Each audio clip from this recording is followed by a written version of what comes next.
Hey everyone, and boy do I have something to show you today. Now this video is all about the new Conquest Reforged Refabricated, which if you can't tell by the name, it's a beta that is now allowing Conquest Reforged to be played on a Fabric client. Now if you didn't know, it's always been on Forge, so now it's making a little bit of a switch, and yes, you did hear me right on that one. CR is fully available on Fabric and is completely changing the game.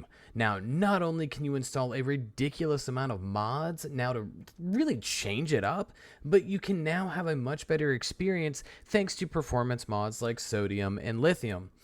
For those unaware, Fabric is significantly better than Forge when it comes to performance mods, and it has a huge change for myself and others based on personal experience.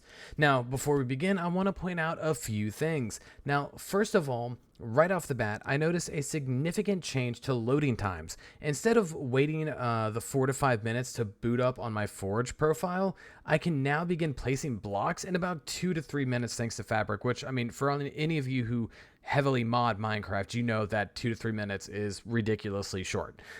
Secondly, my frames were pretty much better all round, and they remained fairly consistent with hardly any lag spikes. You'll see in the video that I actually gained anywhere between 30 to 70 frames. Yes, 30 to 70 frames in different areas of my world. Now, that is what I'm telling you. If you haven't already, you need to make the switch. Like, this is ridiculous. Now, lastly, and probably the craziest, is that the mod list needed for Fabric is huge compared to my Forge mod list.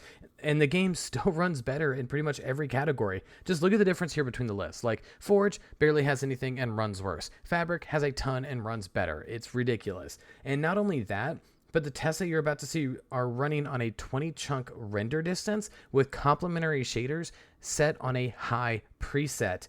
If this doesn't convince you, I'm honestly not sure what will. But anyways, I'm done talking for now. Let's move on with the side-by-side test, and I hope you enjoy.